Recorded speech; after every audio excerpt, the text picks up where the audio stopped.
बिस्मिल्लाहिर्रहमानिर्रहीम। अस्सलाम वालेकुम स्टूडेंट्स, कैसे हैं आप लोग सब। उम्मीद है कि आप लोग ईमान की बेहतरीन हालतों में होंगे।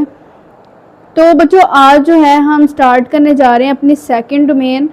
पीछे हमने जो है वो डोमेन आर्किया को डिस्कस किया था। आज जो है हम डोमेन बैक्टीरिया को डिस्कस करने जा रहे हैं। तो चलें जी, अपना लेक्चर स्टार्ट करते हैं। बिस्मिल्लाहिर्रहमानिर्रहीम। Domain bacteria. सबसे पहले तो डोमेन बैक्टीरिया जो है आप लोग जानते हैं कि वो प्रोकैरियोट्स में आते हैं। डोमेन बैक्टीरिया और डोमेन आर्किया, ठीक है, वो दोनों किस में आते हैं? प्रोकैरियोट्स में। अब 5 किंगडम क्लासिफिकेशन सिस्टम के अकॉर्डिंग जो मोनेरा थी, किंगडम मोनेरा थी, उसमें तमाम के तमाम थे प्रोकैरियोट्स। तो यकीनन फिर क्योंकि उसमें सारे के सारे प्रोकैरियोट्स थे, तो जो डोमेन बैक्टीरिया है वो किंगडम मोनेरा में आता है 5 किंगडम क्लासिफिकेशन सिस्टम के अकॉर्डिंग। अब जी हम देखते हैं कुछ जनरल कैरेक्टरिस्टिक जो है वो डोमेन बैक्टीरिया की, जो उसको दूसरे डोमेन से जो है वो डिफरेंट बनाती हैं, यूनिक बनाती हैं। ठीक है, सबसे पहली जो कैरेक्टरिस्टिक है सेल स्ट्रक्चर के हवाले से, बिल्कुल वो कहता है कि आर्कियंस की तरह जो बैक्टीरिया हैं उनके पास भी प्रोकैरियोटिक सेल होते हैं। कौन से सेल होते हैं? प्रोकैरियोटिक सेल होते हैं। जाहिर सी बात है, जब जो डोमेन बैक्टीरिया है वो भी डोमेन आर्किया की तरह प्रोकैरियोट्स में आता है, तो यकीनन फिर जो है उसके भी जो सेल्स होंगे वो कौन से होंगे? प्रोकैरियोटिक सेल होंगे। तो इनके पास जो है, क्योंकि इनके पास प्रोकैरियोटिक सेल वो वाले सेल होते हैं, आप लोग जानते हैं कि जिनके पास प्रोमिनेंट न्यूक्लियस नहीं होता। प्रोमिनेंट न्यूक्लियस नहीं होता तो इनके पास यानी कि न्यूक्लियस की डेफिशिएंसी होती है। और दूसरी बात ये कि इनके पास मेम्ब्रेन बाउंड ऑर्गेनेलिस नहीं होती। ठीक है, अगर अब नेक्स्ट हम कैरेक्टरिस्टिक इसकी देखें सेल वॉल के हवाले से, तो सेल वॉल के हवाले से हमने कल भी बात की थी कि जो बैक्टीरिया की सेल वॉल है वो पेप्टिडोग्लाइकन की बनी हुई होती है। ठीक है, और पेप्टिडोग्लाइकन क्या होता है? कल हमने देखा था कि पेप्टिडोग्लाइकन जो है वो पॉलीमर है किसका? शुगर का और अमाइनो एसिड का। शुगर का और अमाइनो एसिड्स का। ठीक है, पेप्टिडोग्लाइकन की जो है वो बनी हुई होती है सेल वॉल बैक्टीरिया की। ठीक है, अच्छा जी, जो कि इनको जिसका फंक्शन है जी, ये स्ट्रक्चरल सपोर्ट प्रोवाइड करती है इनको।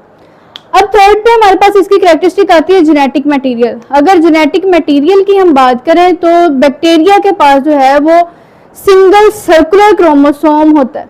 सिंगल सर्कुलर क्रोमोसोम होता है in the form of DNA. ठीक है, आपने ये बात याद रखनी है कि जेनेटिक मटेरियल जो है डोमेन बैक्टीरिया का वो जो है उसके पास सिंगल सर्कुलर क्रोमोसोम होता है। ठीक है, जो लोकेटेड होता है जी न्यूक्लियोइड रीजन में। ठीक है, किस रीजन में? न्यूक्लियोइड रीजन में। ये थोड़ी सी बेसिक चीजें हैं जो आप लोगों ने एमसीक्यूज के तौर पे और शॉर्ट्स के लिए अच्छे से ये तैयार रखनी है। इनकी जो नेक्स्ट एक्सप्लेनेशन है वो चैप्टर के नेक्स्ट टॉपिक्स में हम डिटेल में इनको पढ़ेंगे। ठीक है, फिलहाल आप लोगों ने इनकी कैरेक्टरिस्टिक्स को जो है वो टू द पॉइंट याद रखना है। अब ये जैसे कि ये उसने बताया कि इनके पास जेनेटिक मटेरियल के तौर पर इनके पास सर्कुलर क्रोमोसोम जो है वो मौजूद होता है in the form of DNA.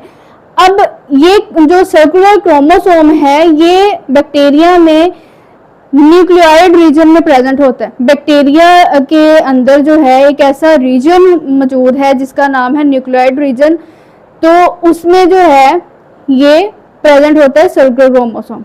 ठीक है, इसका जेनेटिक मटेरियल जो है वो न्यूक्लियोइड रीजन में प्रेजेंट होता है। अच्छा जी, नेक्स्ट कैरेक्टरिस्टिक आती है जी प्लाज्मिड। प्लाज्मिड क्या होता है? Small circular DNA molecule. ठीक है, स्मॉल सर्कुलर डीएनए मॉलिक्यूल।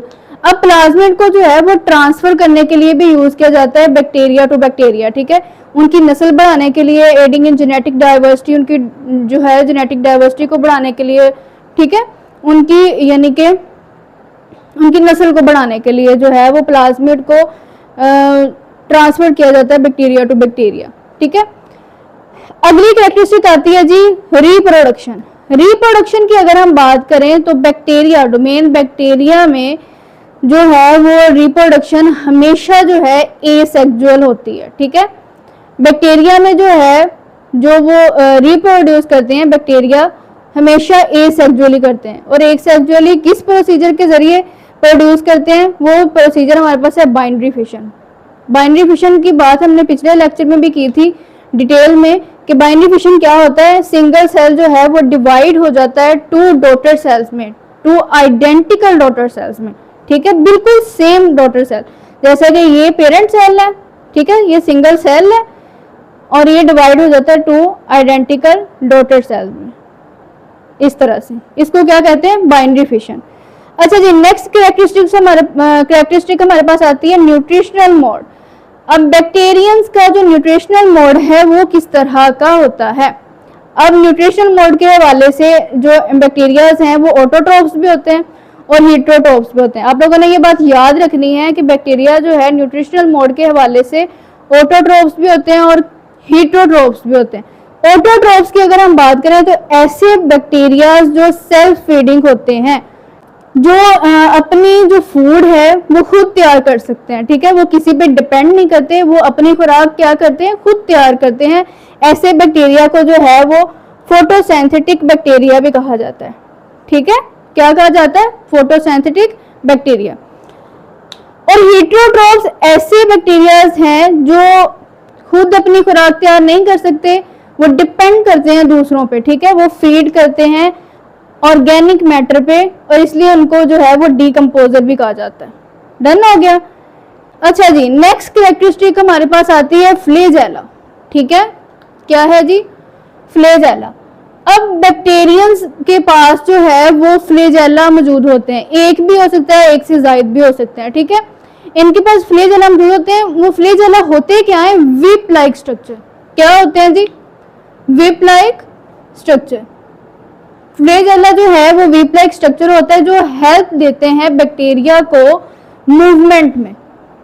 किसमें, मूवमेंट में जो है हेल्प देते हैं।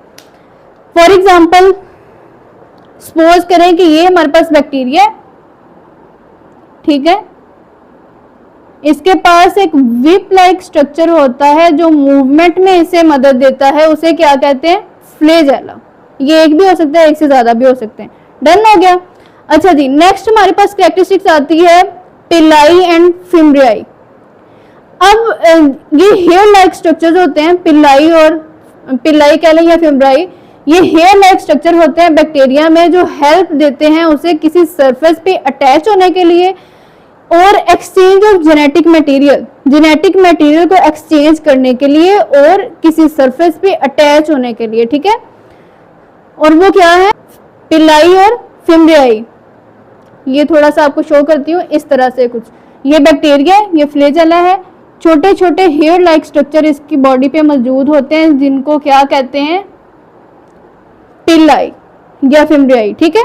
ये हेल्प क्या देते हैं बैक्टीरियंस को किसी भी सरफेस पे अटैच होने के लिए या जेनेटिक मटेरियल को एक्सचेंज करने के लिए। सपोज जेनेटिक मटेरियल को एक्सचेंज करने से क्या मुराद है, सपोज करें एक ये बैक्टीरिया है और एक ये बैक्टीरिया, इनके पास जो है हेयर लाइक स्ट्रक्चर जिनको हमने पिलाई बोला वो प्रेजेंट है, ठीक है। ये किनमें हेल्प करते हैं, जेनेटिक मटेरियल को ट्रांसफर करने के लिए एक बैक्टीरिया से दूसरे बैक्टीरिया में, ठीक है। अच्छा जी, नेक्स्ट हमारे पास आ जाता है रेस्पिरेशन। बहुत ही इंपॉर्टेंट ये जो है पॉइंट है, इसको अच्छे से याद रखना है, ठीक है, ये एमसीक्यूज के लिए बहुत इंपॉर्टेंट है। रेस्पिरेशन जो है, कुछ बैक्टीरिया जो है रेस्पिरेशन के हवाले से बहुत तरह के होते हैं। सबसे पहले हमारे पास आता है जी obligate and aerobes. Obligate aerobes ऐसे बैक्टीरियंस होते हैं, आप लोगों ने ये चीज याद रखनी है, जिनको सरवाइव करने के लिए ऑक्सीजन की जरूरत होती है, ठीक है। ऑब्लिगेट एरोब्स वो होते हैं जिनको सरवाइव करने के लिए ऑक्सीजन की जरूरत होती है। नेक्स्ट हमारे पास आ जाते हैं एनाएरोब्स। ये ऐसे बैक्टीरिया होते हैं जिनको सरवाइव करने के लिए जो है वो ऑक्सीजन की जरूरत नहीं होती, ये ऑक्सीजन के बगैर जो है वो सरवाइव करते हैं। उसके बाद आता है जी फैकल्टेटिव एनाएरोब्स। फैकल्टेटिव एनाएरोब्स ऐसे बैक्टीरिया होते हैं अगर उनको ऑक्सीजन मिले तब भी वो गुजारा कर लेते हैं, अगर ऑक्सीजन ना मिले तब भी वो जो है वो सरवाइव कर जाते हैं, ठीक है। नेक्स्ट हमारे पास आता है माइक्रो एरोफाइल्स। ये ऐसे बैक्टीरिया हैं जिनको लेस अमाउंट चाहिए होती है ऑक्सीजन की सर्वाइवल के लिए, ठीक है।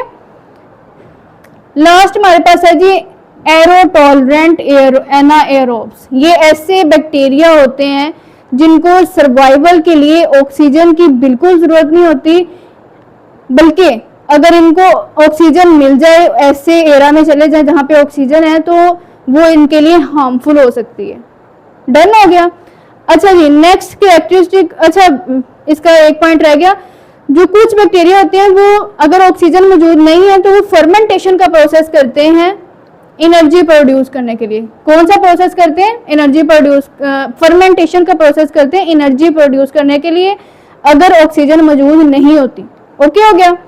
अच्छा जी, नेक्स्ट हमारे पास कैरेक्टरिस्टिक है एक्सट्रीमोफाइल्स। कुछ बैक्टीरिया जो होते हैं वो एक्सट्रीमोफाइल्स होते हैं। एक्सट्रीमोफाइल्स किसे कहते हैं?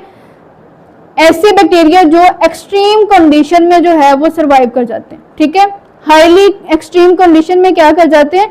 सरवाइव कर जाते हैं, जैसा कि थर्मोफाइल्स,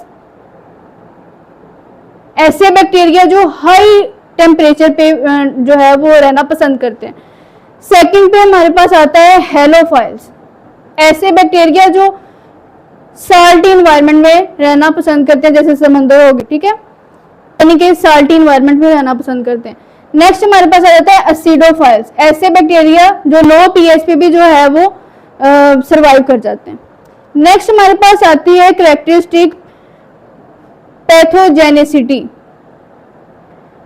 ऐसे बैक्टीरिया, पैथोजेनिसिटी से ही हमें पता चल रहा है कि जैसे किसी पैथोजन की बात हो रही है। ऐसे बैक्टीरिया होते हैं ये जो डिजीज कॉज करते हैं ह्यूमंस में, एनिमल्स में और प्लांट्स में, ठीक है। ऐसे बैक्टीरिया पैथोजेंस, ऐसे बैक्टीरिया पैथोजेनिसिटी, ऐसे बैक्टीरियाज इसमें इंक्लूड हैं जो डिजीज कॉज करते हैं ह्यूमंस में, एनिमल्स में, प्लांट्स में। कैसे कैसे करते हैं जी ये disease cause? By producing toxins, ठीक है। टॉक्सिन को जो है वो इनमें दूसरे ऑर्गेनिजम्स में, जानदार में मुंतकिल करके, ठीक है। नेक्स्ट हमारे पास आ जाता है जी सिम्बायोसिस। सिम्बायोसिस जो है, इसमें ऐसे बैक्टीरियाज आते हैं जो दूसरे ऑर्गेनिजम्स के साथ सिम्बायोटिक रिलेशनशिप बना के रहते हैं। अब सिम्बायोटिक रिलेशनशिप क्या होता है? ऐसा रिलेशनशिप जिसमें लिविंग ऑर्गेनिज्म जो है, दोनों लिविंग ऑर्गेनिजम्स जो सिम्बायोटिक रिलेशनशिप बना के रह रहे हैं, उन दोनों को जो है वो बेनिफिट हो रहा है, दोनों के लिए जो बेनिफिशियल है, दोनों को जो है एक दूसरे से फायदा हो रहा है। ऐसे रिलेशनशिप को कहते हैं सिम्बायोटिक रिलेशनशिप, ठीक है। अब सिम्बायोटिक रिलेशनशिप में दो तरह के रिलेशनशिप आ जाते हैं। पहला है जी म्यूचुअलिज्म। म्यूचुअलिज्म में जो है वो दोनों ऑर्गेनिज्म जो एक दूसरे के साथ रह रहे हैं, दोनों को एक दूसरे से बेनिफिट होता है, ठीक है, म्यूचुअलिज्म में। अगर कमेंसलिज्म की बात करें तो एक को बेनिफिट हो रहा होता है और दूसरे को ना तो बेनिफिट होता है, ना ही उसको जो है वो, ना ही वो हार्मफुल है उसके लिए, ना ही उसके लिए बेनिफिशियल है, ना ही उसको उससे नुकसान होता है, ना ही उसे उससे फायदा होता है। अच्छा जी, अगली कैरेक्टरिस्टिक हमारे पास आ जाती है मॉर्फोलॉजी। मॉर्फोलॉजी यानी कि शेप के हवाले से जो है बैक्टीरिया किस तरह के दिखते हैं। तो अगर शेप के हवाले से बात करें, बैक्टीरिया की मॉर्फोलॉजी की बात करें, तो ये बहुत सारी वैरायटीज इनकी मौजूद हैं शेप्स के हवाले से। सबसे पहले हमारे पास आ जाती है जी कोकाई। क्या है? कोकाई। कोकाई ऐसे बैक्टीरिया होते हैं जो स्फेरिकल होते हैं, ठीक है, स्फेरिकल यानी कि सर्कुलर। नेक्स्ट आ जाता है बेसिलाई। ऐसे बैक्टीरिया जो रोड शेप होते हैं, यानी कि रॉड की तरह के, ये कल भी हमने बात की थी। नेक्स्ट हमारे पास आता है स्पिरिला। स्पाइरुला ऐसे जो है बैक्टीरिया होते हैं जो स्पाइरल शेप के होते हैं, जैसे कि स्प्रिंग होता है इस तरह के। नेक्स्ट हमारे पास होता है विब्रियो। विब्रियो ऐसे बैक्टीरिया होते हैं, इनमें शामिल ऐसी शेप होती है बैक्टीरिया की जो कोमा लाइक होती है। डन हो गया। अच्छा जी, नेक्स्ट हमारे पास आता है अरेंजमेंट्स। अब जो बैक्टीरिया के सेल्स हैं उनकी अरेंजमेंट जो है वो किस किस तरह की होती है, ठीक है। सिंगली भी वो पाए जाते हैं, पेयर की फॉर्म में भी पाए जाते हैं। जो पेयर की फॉर्म में पाए जाते हैं उनके सेल्स उन्हें डिप्लोकोकाई कहते हैं, ठीक है। डिप्लोकोकाई अगर पेयर की फॉर्म में प्रेजेंट हो गए तो वो इस तरह से। ओके, नेक्स्ट हमारे पास है चेन। अगर वो चेन की फॉर्म में प्रेजेंट है तो वो कहलाएंगे स्ट्रिप्टोकोकाई। क्या कहलाएंगे? स्ट्रिप्टोकोकाई। चेन की फॉर्म में अगर होंगे तो वो इस तरह से। डन हो गया। नेक्स्ट आ जाता है क्लस्टर्स। अगर क्लस्टर्स की फॉर्म में है बैक्टीरिया तो उन्हें कहेंगे हम स्टेफलोकोकाई, ठीक है। चेन की फॉर्म में अगर बात करें तो इस तरह से क्लस्टर की फॉर्म में, जुरमट की तरह। और कुछ बैक्टीरिया जो है उनके सेल्स की अरेंजमेंट जो है वो स्पीशीज स्पेसिफिक होती है कि कैसी वो स्पीशी है, उस पर डिपेंड करता है कि उसकी जो सेल की अरेंजमेंट है वो कैसी है, ठीक है। ये हमारा आज का टॉपिक था, डोमेन बैक्टीरिया की कुछ कैरेक्टरिस्टिक्स हैं, उसका थोड़ा सा इंट्रोडक्शन है स्टार्ट पे। ये अच्छे से आपने याद रखने हैं, इसकी एक एक कैरेक्टरिस्टिक को बहुत अच्छे से याद रखना है। ये एमसीक्यूज के लिए बहुत इंपॉर्टेंट है, शॉर्ट क्वेश्चन के लिए भी आ सकता है कोई ना कोई पॉइंट इसमें से, ठीक है। उम्मीद है कि आप लोगों को समझ आई होगी। कोई ऐसी टर्म पूरे लेक्चर में जो आपको समझ ना आई हो वो कमेंट सेक्शन में ज़रूर पूछें। अपना बहुत ज़्यादा ख्याल रखिएगा, दुआओं में याद रखें। ओके जी स्टूडेंट्स, अल्लाह हाफिज़, मिलते हैं अगले लेक्चर।